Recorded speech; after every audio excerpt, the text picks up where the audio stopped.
आपको बता दें पहली बड़ी खबर आज की। नेताजी सुभाष चंद्र बोस की 125वीं सालगिरह को खास बनाने के लिए भारत सरकार ने जो तारीखी फैसला लिया है, आज उसकी पहली कड़ी इंडिया गेट पर पूरी होने जा रही है।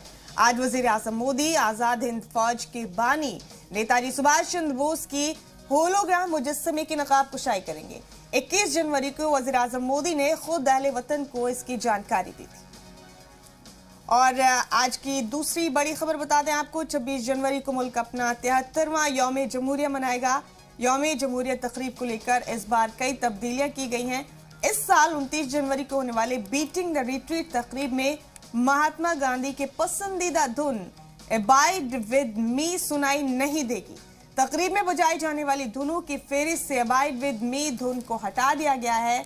फौज की जानिब से जारी एक तफसीली किताब में मुताबिक इस साल की तकरीब का इख्तिताम सारे जहां से अच्छा के साथ होगा।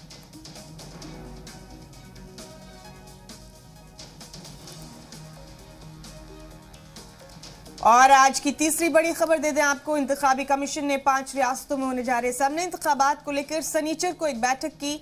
बैठक में इंतखाबी रैली, रोड शो, जुलूस पर पाबंदी जारी रखने का फैसला लिया गया।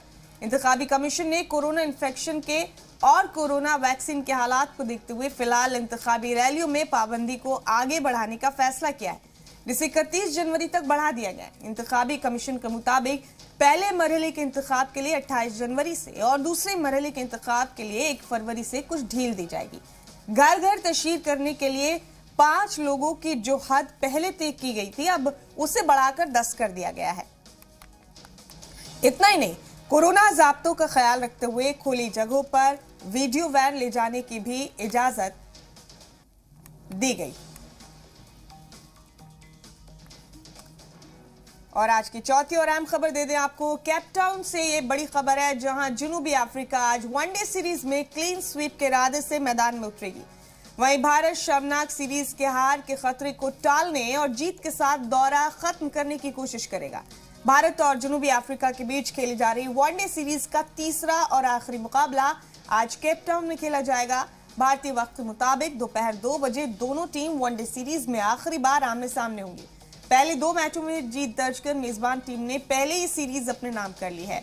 जनूबी अफ्रीका ने पहले वनडे में भारत को 31 रन से, जबकि दूसरे वनडे में 7 विकेट से शिकस्त दी थी।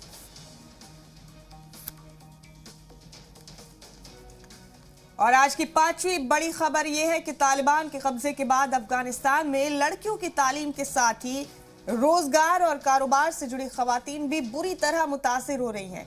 तालिबान की हुकूमत आने से कबल राजधानी काबुल में ऐसी कई खवातीन थी जो तिजारती और कारोबारी सरगर्मियों से रोजगार के मौके पैदा कर रही थी। सुहेल नूरी भी इन्हीं में से एक थी। इनकी टेलरिंग वर्कशॉप में 80 से ज्यादा खवातीन काम करती थी, लेकिन आज इस वक्त वर्कशॉप में सिर्फ 30 खवातीन ही काम कर रही हैं।